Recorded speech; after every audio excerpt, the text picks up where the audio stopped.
My name is Roi Lipman, and I am the lead developer, as it says, of the RedisGraph project. I've been working on RedisGraph from day one.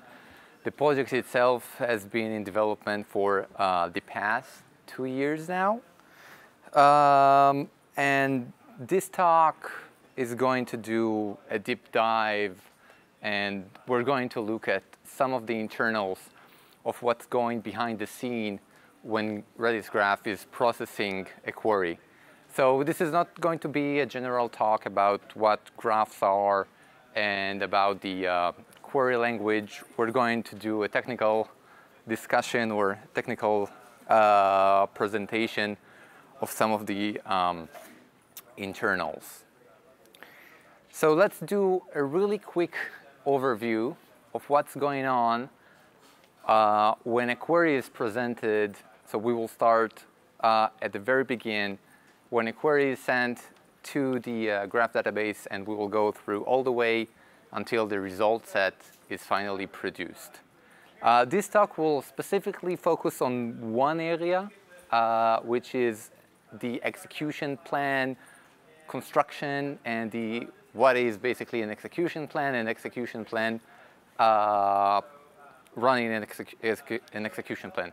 So out of curiosity, who here is a DBA, or who here had a chance to look at, investigate DBs or databases execution plans? Oh, that's awesome. Okay. So the entire process starts when a query is presented to the database. Once the query is arrived, what we're doing is basically constructing an AST, an abstract syntax tree. This is our way of giving some structure to basically just text. So this is a representation of the query. Different nodes, usually different nodes within the AST, represents different parts of the query. So we will start off by building this. We will do some enhancements and some validation on that AST. And once we have an AST, basically we know that the query that was received is indeed valid. From the AST, we will construct the execution plan, and we will run the execution plan, which will produce the result set. The result set will be compressed, and then it will be sent back to the caller. So what is an execution plan? So this is just a simple example from our life. Suppose you're planning on a movie night and you want to make some microwave popcorn. So this will be your execution plan for making the popcorn. Start by unwrapping the package, put it in the microwave, heat it up, and enjoy. Two things to take from this execution plan. You don't want to skip steps. I wouldn't recommend heating up an unwrapped package. And you most definitely don't want to try to eat unpopped corns. You probably won't enjoy them. So the same rules apply to an execution plan. The steps must be performed in order, and you don't want to skip any steps. Basically, an execution plan is just a set of operations that are connected to one another. So let's take a deep look into what is an operation within an execution plan. All right. So an operation can produce data. It generates data. Operations that produce data, I like to refer to them as taps. As taps, whatever comes out of taps, data can come out of operations. And if some operations generate data, other operations will usually consume this data. So an operation can consume data, but an operation can also accumulate data. I haven't said that, but each operation will perform some action on the data. So some operations can handle or don't need to have an holistic view. They will just take a piece of data, work on it, do something with it, and pass it down to the operations below. Others will need to accumulate some data before they can perform their action. At one point, an operation will be depleted. It would not have any data to work on, in which case we can, if we want to, we can reset the operation. So it's like starting from scratch. It will once again either produce data or once again start to consume data. So this is a query that we will investigate. We will see its execution plan. But once again, just to recall, we're looking for a procedure which will take this query in a text form and will produce, hopefully, an optimized execution plan. So this is what we want. Specifically, this execution plan or this query is looking at every node within the graph. It will inspect each node. It will make sure that the node has an attribute named score. The score value of that node should be above 85, and in which case that node will be included within the result set. And so one execution plan that will produce the expected result will start by scanning the graph. The scan operation, so let's see if we can actually run it. All right. Execution plans, at least within RedisGraph, they will begin or they will start at the very end. So the first operation that will start working is the last one, result in this case. So result will try to get some data in order to include it in the final result set, but it doesn't have any data. And so he will go upstairs asking the operation above it, please give me some data. The same thing will happen with filter. Filter doesn't have any data to filter, so he will ask the operation above it. Scan is a tap. So it doesn't need anyone in order to generate data.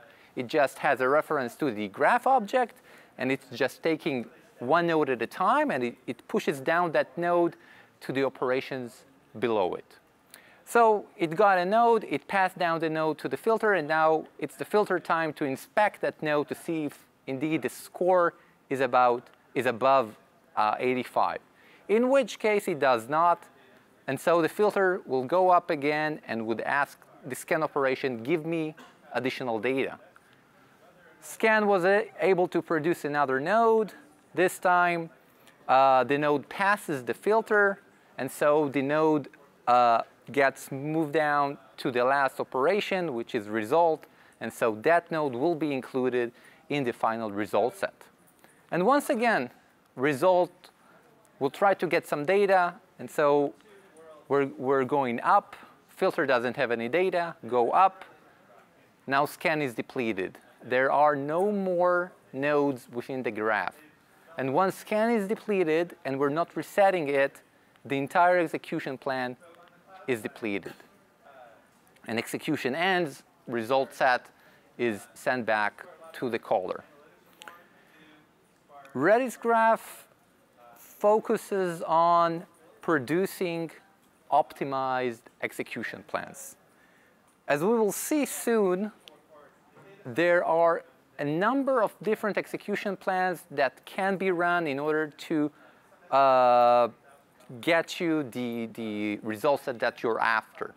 The difference between those execution plans is the amount of time it will take them to produce the result. And obviously we want the fastest execution plan. And so once again, we're looking for a procedure which will turn this text into a structured, optimized execution plan. And so the steps are, basically there are only two steps.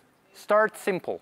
Do not try to produce the most optimized execution plan at the very beginning.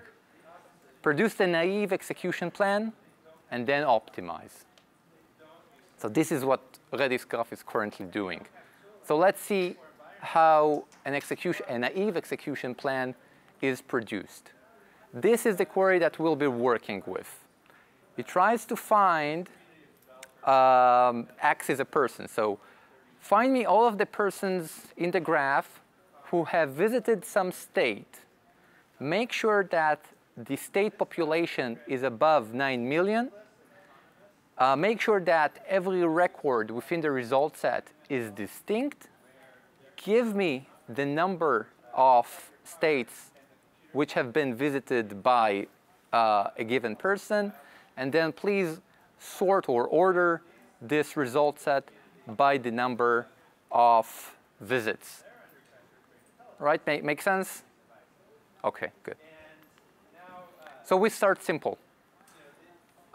Basically, we're breaking down the query into different clauses. Each word colored as red is a different clause. So we have in this query, we have the match clause, where clause return, and order clause. So we start off with the match clause. If we have a match clause in the query, we're simply introducing two operations. One is the scan operation, which will, in this case, produce people.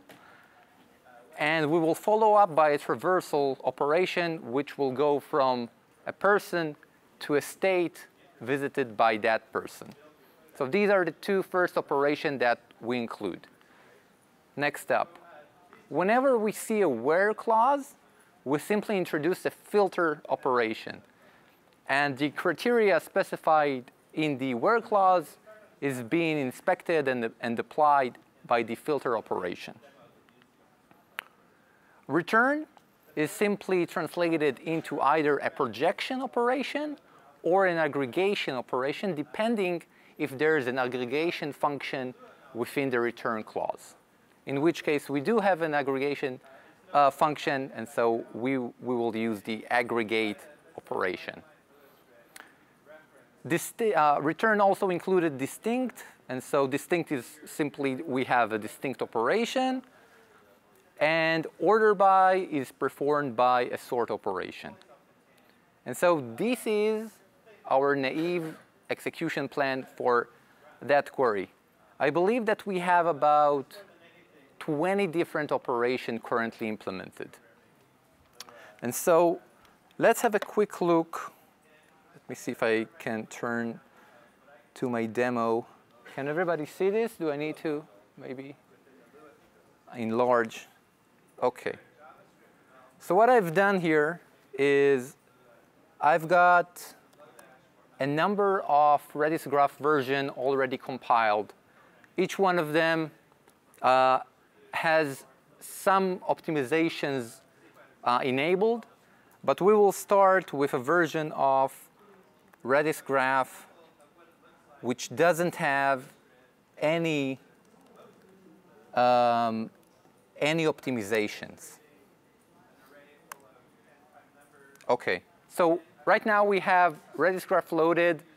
The current version loaded doesn't perform any optimization. So we're expecting it to produce the naive execution plan. So let's run a simple query, the query that we're inspecting, and ask to see the execution plan. So let me copy paste that and make it readable.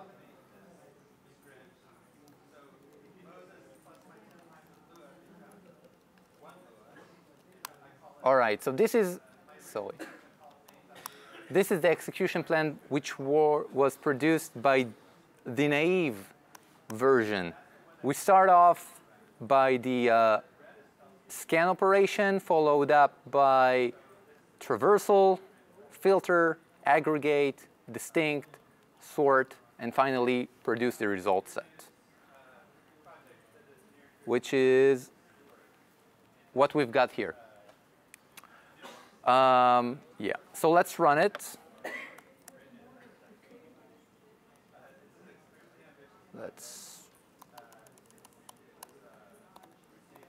see how much time would it take us to produce the result set using the naive execution plan. And so we're producing the result set roughly around 42 milliseconds. This is for the naive version. And now we're starting to apply optimization. The first optimization, we'll see that although the user asks for distinct records, there's no reason to invoke the distinct operation because we're doing aggregation. And every group produced by the aggregate operation is already distinct. So this distinction operation is basically redundant. There's no need for us to run it. And so the first optimization, we'll see that we have an aggregation followed by a distinction, in which case we don't need to perform distinct. We can just drop it. And so this is the first optimization.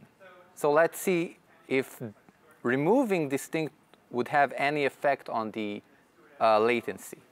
So we will reload Redis this time with the operation, with the optimization, which will remove distinct. Explain, and indeed we can see, can you see it? There's sort, aggregate, but there's no distinct this time. And so if we run this, we can see that on average, it barely, if any, made any difference. So in this case, removing distinct did not have much of an effect. All right. The next optimization, reverse traversal.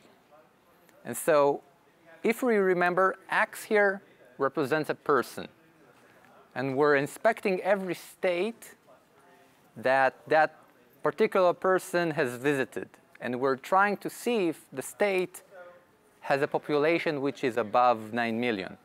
So suppose our graph has 1 million persons, 1 million people in it. And on average, each person visited 4 states. The filter operation is going to run 4 million times. For every state a person visited, we're trying to see if the state has more than 9 million people, if the population is above 1 million.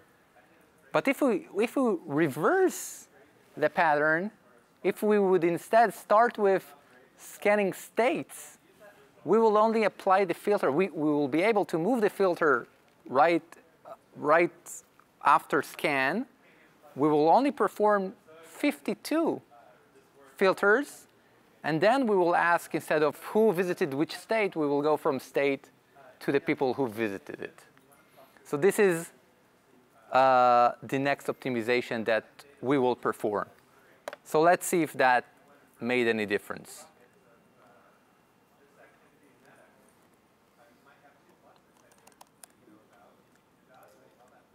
Reverse op. And this time, let's start with explain. And honestly, we can't see because we're still doing, oh, no. Let me move that aside. We see that the filter indeed moved to be right after scan. And so the previous execution plan was roughly around 42 milliseconds. Let's see what happens now. We're down to 9. So 6, 7.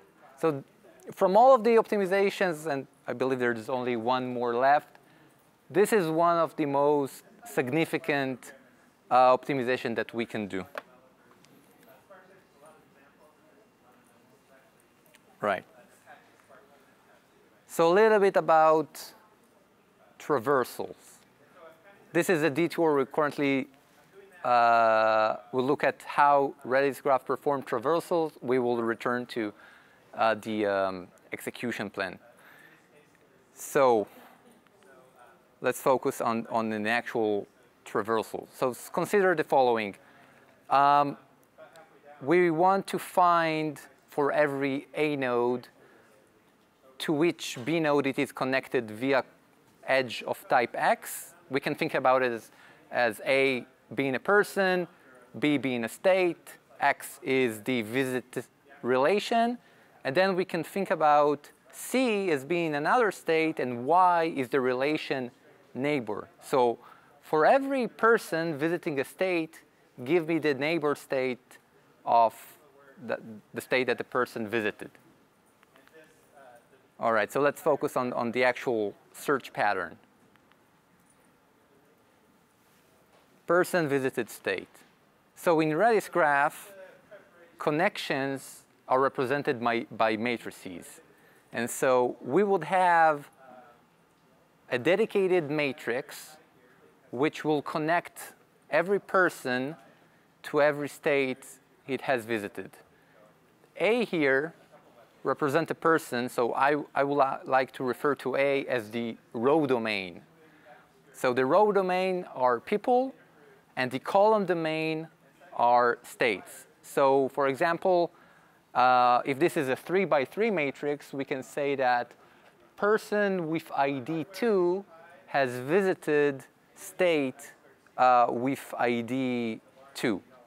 And similarly, for neighboring state, we will have, once again, a dedicated matrix, which will tell us for every state, B here is a state, so the row domain represents states, and the column domain, in this case, also represents states.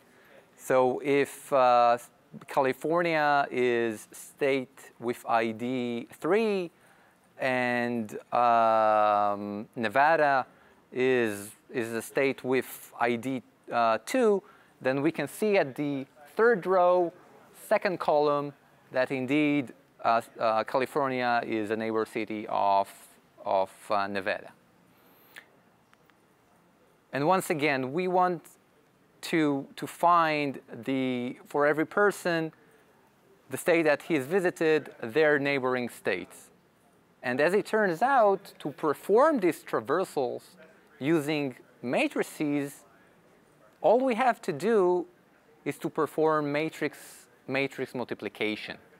One thing that we need to make sure is that the column domain of the operand on the left here, B, matches the row domain B here of the second operand. Otherwise, there won't be too much sense when we perform this multiplication. And so we've done the multiplication. The row domain now is A, and the column domain is C. And the ones here would represent that person A has visited some state. We don't know which state it was, but state with ID 2. What have I done? I've lost my, I believe everyone, okay. Okay. So person A visited some state, and state ID 2 is a neighboring state of the place that he has visited. So matrix multiplication basically performs graph traversals. Coming back to our execution plan optimizations. So now filter got moved, scan will go through states, and we have just reversed the traversals. We're not going through person to state, but we're asking which persons has visited a given state. If we're thinking about the matrix, which represents this connection, it's basically we've taken the matrix and we've transposed it. All right. The last optimization. Whenever we see a scan operation, which basically produces nodes, followed by a filter operation, we can search for indices to see if an index exists for that scanned node and for the property on which we're filtering. So if there's a filter, so if there's an index which was created on the state nodes and it indexed the population, we can reduce the scan and filter operation into an index scan. So let's see that.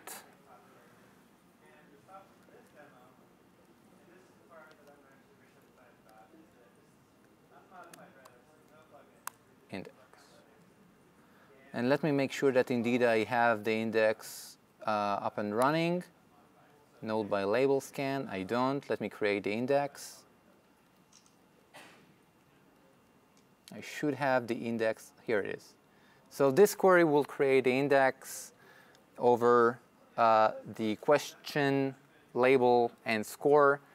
I'm using a different data set, but the pattern and all of the clauses matches what we're seeing in the slides. So now we have an index. Let me verify that indeed we're using an index scan. And yeah, we've just compressed the scan and filter operations into a single index scan operation. And let's run the query. And we're down to 756. I would say on average 6. So I believe we've gone down 1 millisecond. Right.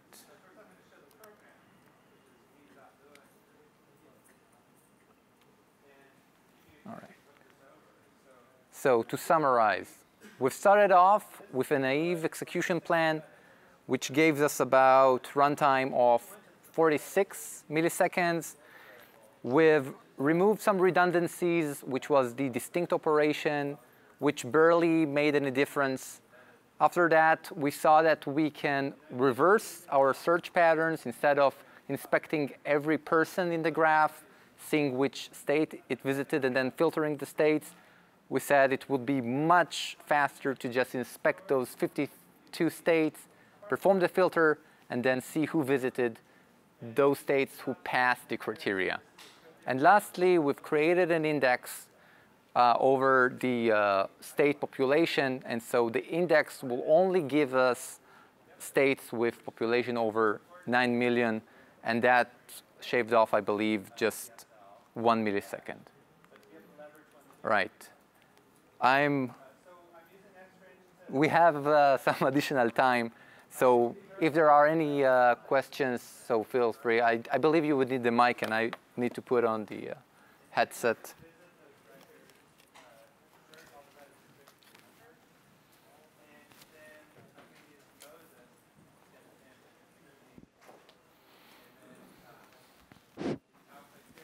I have a couple questions. Yes, please. First is, depending on the maturity, but different, at least relational databases. The maturity of what, sorry? Different RDBMS, Relational Database Management System. Okay. The distinct and aggregate is not always the same. There would be a difference in performance depending what you need to do. That's the first question. And the second question, do you have to really manually do this, or it has some kind of optimizer in the back that actually does it for you? So yeah, let me start with the second question. As I've shown, the execution plan construction start out with a naive execution plan, just going through all of the clauses, seeing a clause, and then producing the operations needed for fulfilling that clause. After we've constructed this naive execution plan, we're starting to optimize. We have a set of rules that are basically search for this condition. If you see, for example, scan followed by a filter, see if there's an index which can replace those two operations, and if there is, replace scan and filter by an index scan. So all of the optimizations, you don't need to give hints when you provide the query to pick a certain execution plan. Everything is done for you. I would say that there are a number of different ways that you can go about optimizing an execution plan. The first option that we at RedisGraph would like to investigate is a cost-based execution plan. We're not doing that currently, but let me go back to my office, and I believe that within a month or two, we will start thinking about it. The idea behind cost-based execution plan is that every step, every operation would have some sort of a score or the expected number of records this operation will produce, and then you evaluate different execution plans, and you would use the one with the minimum number of records produced. Another interesting way to go about producing execution plans is using AI. So if we would have a large quantity of queries and the optimized execution plan produced for them, we can try and produce a model given a query to give us an execution plan. And I think that this is a really interesting area to investigate. Now, for your first question about aggregations and distinct. So once you have an aggregation function within your return clause, if you have noticed, Cypher does not require you to use a group by clause. So you're not specifying the keys used to group your data. What Cypher does is every property or every alias specified within the return clause, which is not within an aggregation functions, those will be your group keys. And those, because you're grouping data into different buckets depending on the keys, those buckets are unique. So there's no need to perform distinction. This is why we can remove this redundant distinct operation. All right. Yes. So I was surprised that you chose to use adjacency matrix to represent the graph. Okay. But then I saw that you are to do a search. I mean, when you're linking things up in a graph, you're trying to find a path. Mm-hmm. You're doing matrix multiplication. Correct. So is the idea that, is there a way we can use, say, a GPU to do the matrix multiplication? Yeah. Okay, so let me give some information about that. The idea of using matrix multiplications, or let's start off, representing a graph by a matrix is not a new idea. It was around for more than 10 years now. So you can represent a graph using a matrix. But nobody uses that. I mean, if you look at the database world, the graph database world, we are the only one who are using adjacency matrices. And I think there's one obvious reason why. Matrices, dense matrices, do not scale well. If you have a graph with 1 million entities in them, you would need a 1 million by 1 million matrix. And suppose that you're investing only a single bit for every entry. You would have, I believe it's 125 gigabyte worth of space just to hold that single matrix. And so I believe that if any graph database company ever considered, this will turn them off. But luckily, most real-world type of data or connected data is sparse. And so what you want to do is use a sparse matrix. But if you will go and try to find a mathematical library which gives you linear algebra operations which deals with matrices, for example, matrix multiplication, and the two matrices that you're trying to work with are sparse, you had nothing. You did not have a decent math library which would work solely with sparse matrices. But about 2.5 years ago, GraphBLAS was published. And GraphBLAS, if you know, BLAS is a name for different mathematical libraries. And GraphBLAS is the first API and implementation which would do linear algebra operations on sparse operands. And so we were lucky enough to be at the right time. I believe that the first implementation was published and available on October 2017, I believe. A month after that, we already started working on it. So the timing was perfect.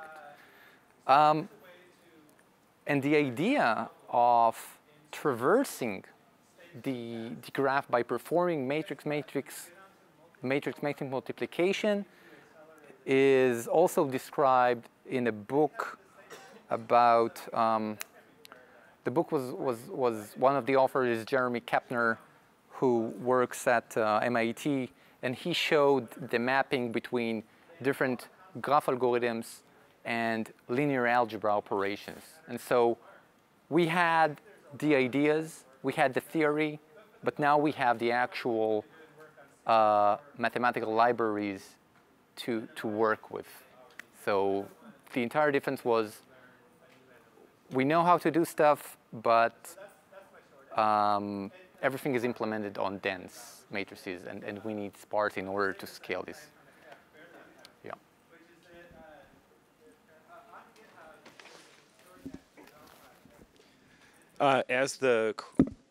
That's weird. As the creator of the optimization model, I'm curious the advice you'd give generally to the users, because programmer premature optimization is a classic problem, and the case that you drew of pivoting the search from a massive order of an n to something more like order of one is an obvious sort of optimization. But would you generally recommend the programmers to trust the engine's ability to optimize rather than trying to create queries that would be difficult to understand as a human? We're doing our best. Okay, we're doing our best to leave you or relieve you from thinking about what would happen behind the scenes. Is the execution plan which will be generated for this query is going to be optimized? We don't want you to thinking about that. We want you to think about the data that you want to retrieve, build or compose the query that makes sense in terms of data retrieval, what you want to get, and not think about how do I recompose my query in order for RedisGraph to create an optimized execution plan. We don't want you to think about that. So I can give you an example. So you can specify a pattern A goes to B from left to right. But you can also compose the same pattern A goes to B from right to left.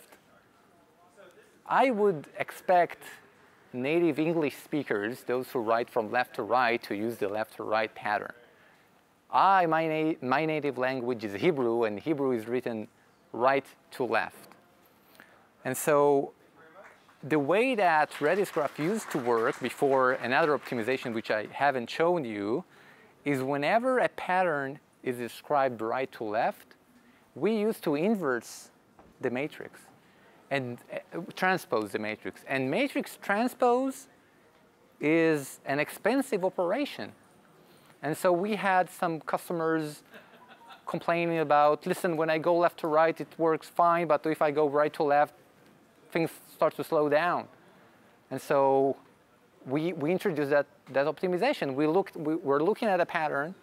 We count how many edges are going left to right, how many edges are going right to left. And if the number of edges going right to left is greater than the ones going the other way, we reverse the patterns. For the caller is not aware of that, but we're doing that optimization for them. So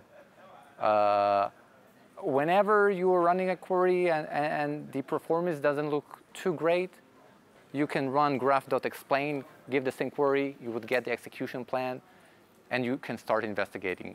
Whenever there's an issue on GitHub which relates to performance, the first thing I usually ask the issue opener is to give me the execution plan. Let me see if we can optimize it further.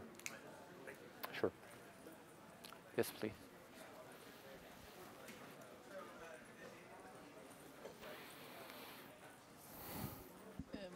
Hi there. Hi. Congratulations for the implementation of this type of. I'm saying this because you say that the operations on sparse matrices have been around for a very long time, but sparse plus has been around since 1996. GraphPlus, yes. Yes. 2017 GraphPlus. Yes, but that sits on top of the level 3 operations between two matrices, two sparse matrix operations. It's old known and proposed thing, but applied to graphs is recent. But my question was not that, was around since we are using sparse matrices, the question is that if you are using the blocked operations or only the strict full matrices operations. Yes, I understand the question. Okay. But you can take a matrix. So suppose you have a 100, and correct me if I misunderstood you. If you have a matrix which is 100 by 100, you can treat it as a 100 by 100 matrix and perform all of the operation on this single matrix. But you can also split this matrix into blocks, let's say 20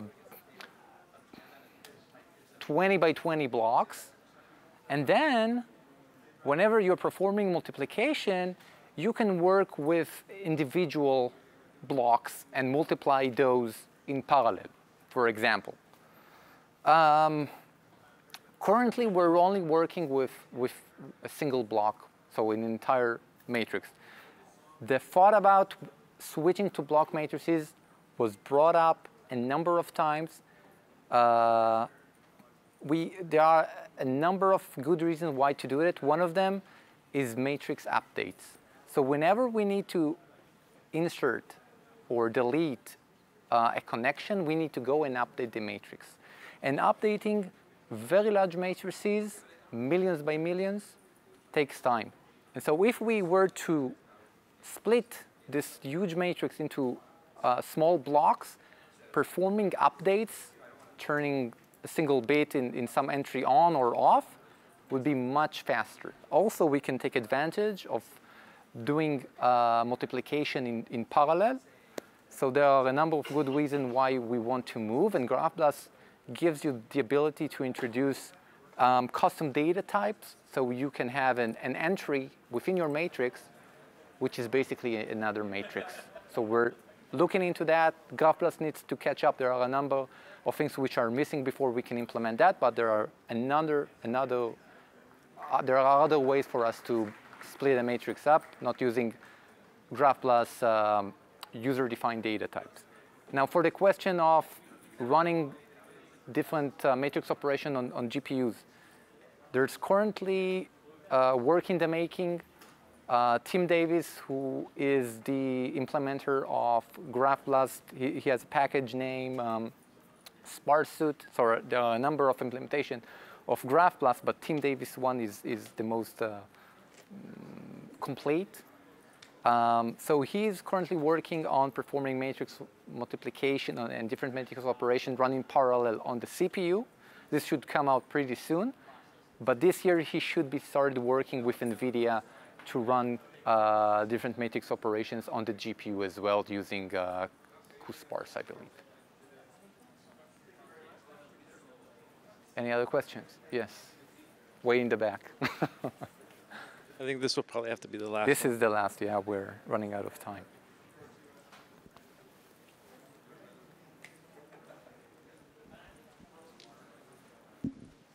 Hi. Hi. I've got a little bit of experience playing around with Cypher previously on another database. Is this one, are there properties allowed on edges, and can you filter on them? Yes. The RedisGraph doesn't make any, it treats nodes and edges as graph entities, and they both can have attributes, and you can do whatever, you can filter on those, and you can return those. And it doesn't make any difference And then in terms of understanding the query plan, like coming from, as a user of like, for example, Postgres, there's a lot of documentation on how to understand what the query plan is doing and what you can do to tweak it when we see something isn't doing what we think it should. Okay. Is there equivalent for this for RedisGraph, especially since it uses a representation that is not used by other graph databases? There's no documentation currently about the operations or ways for you to tweak it. There's really no, you can't do much in order to tweak the execution plan. You can, for example, create an index and all of a sudden you would see us utilizing this index. Well, I mean is understanding the operations that will need to be done by the query plan. If I see that, I might decide to model my data differently. Correct. Yeah. Yeah. So we need to do a better work on our documentation and really document the execution plan and the operations which are being used by the execution plan. Currently, there is none. Okay. Thank you. Looking forward to it. Thank you. All right. Thank you.